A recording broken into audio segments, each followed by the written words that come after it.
महाराष्ट्राचे विद्यमान मुख्यमंत्री आहेत एकनाथ शिंदे। आता शिंदेच्या मुख्यमंत्री पदाचा इतिहास आपण सर्वांनाच माहित आहे आणि महाराष्ट्रात राहून ज्याला तो माहित नसेल तर नवलच। शिंदे हे महायुतीचे मुख्यमंत्री आहेत आणि असं असल्याने त्यांची इंडिव्हिज्युअल ताकद लोकांना कळायला बराच वेळ लागतो आणि सोबतच यामुळे त्यांना गृहीत धरण्याचा प्रकार सर्रास होतो।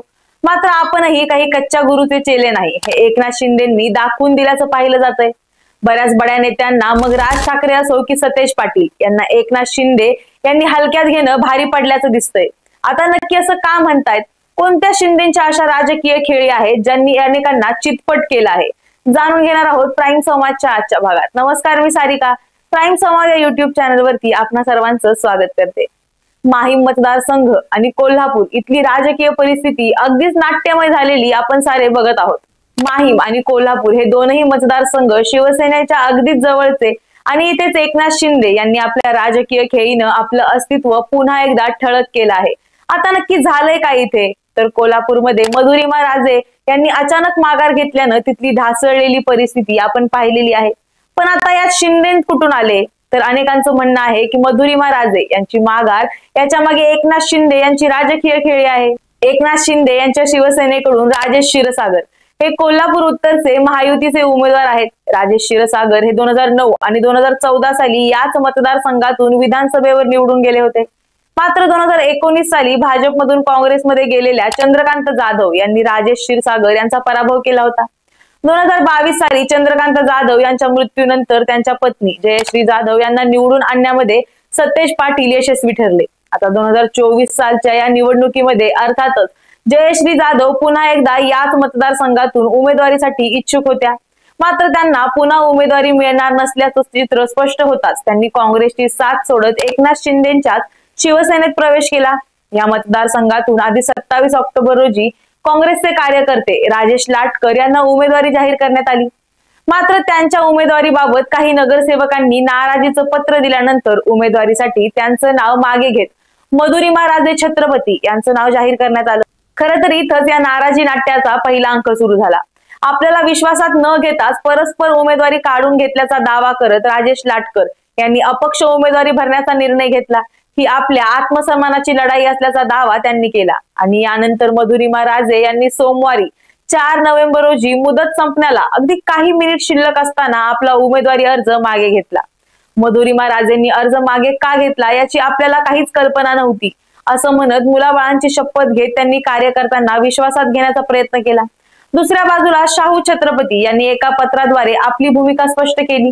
सामान्य कार्यकर्त्याच्या सन्मानासाठी ही माघार घेतली असून त्याशिवाय अन्य कोणतेही कारण यामागे नसल्याचं या पत्रात म्हटलं। आता मधुरिमा राजेंनी माघार का घेतली? तर राजेश लाटकर आपला उमेदवारी अर्ज मागे घ्यायला तयार नसतील तर आपली जिंकून येण्याची शक्यता कमी आहे। या समजातूनच मधुरिमा राजेंचा अर्ज मागे घेण्याचा प्रकार घडला असण्याची पहिली शक्यता वर्तवली जात असतानाच ही एकनाथ शिंदे यांची खेळी असल्याचं सांगितलं गेलं।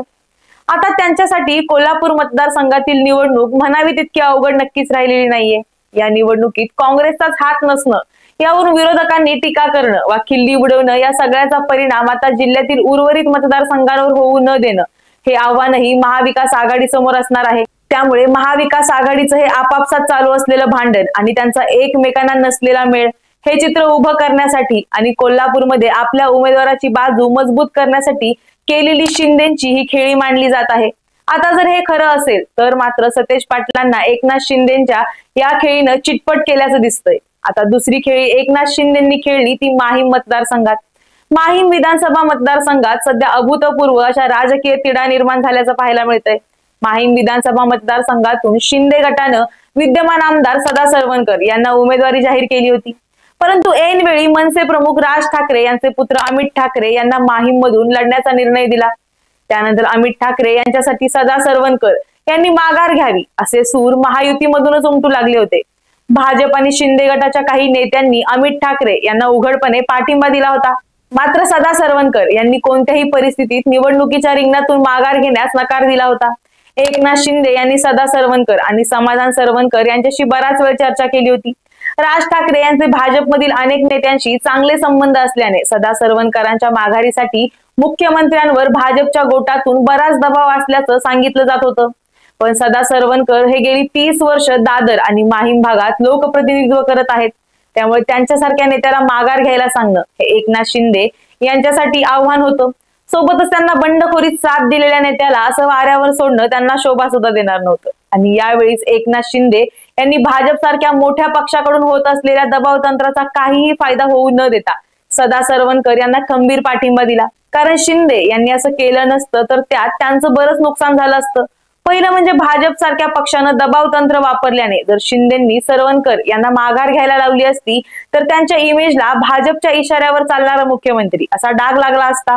सोबतच सरवणकर यांच्या माघारीचा आणखी एक तोटा होता जो स्वतः त्यांनीच सांगितला. निवडणुकीसाठी पत्रकं छापली गेली, झेंडे घेतलेत, गटप्रमुख बूथ प्रमुखांना कामाला लागण्याचे आदेश दिले गेले आहेत. त्यामुळे आता ऐनवेळी माघार घेणं शक्य नाही, अन्यथा याचा परिणाम मुंबई महानगरपालिकेच्या निवडणुकीत झाला असता असं सरवणकर यांचं मत आहे. आणि अर्थातच ते कुठेतरी बरोबर आहे. पण तरीही फायद्याचं राजकारण करायचं कसं हे एकनाथ शिंदे यांना चांगलंच ठाऊक आहे. त्यामुळे सदा सरवणकर यांना माघार घ्यायला लावण्यास मुख्यमंत्री एकनाथ शिंदे यांना यशही आलं होतं असं म्हटलंय. अनेक दिवसांच्या प्रयत्नांनंतर सरवणकर हे तयार सुद्धा झाले होते. मात्र त्या बदल्यात शिवसेनेकडून एक प्रस्ताव ठेवण्यात आला होता. शिवसेना माहीमची जागा सोडेल, मात्र मनसेने शिवसेनेच्या विरोधातील 10 जागांवर उभे केलेले उमेदवार मागे घ्यावा असा प्रस्ताव होता.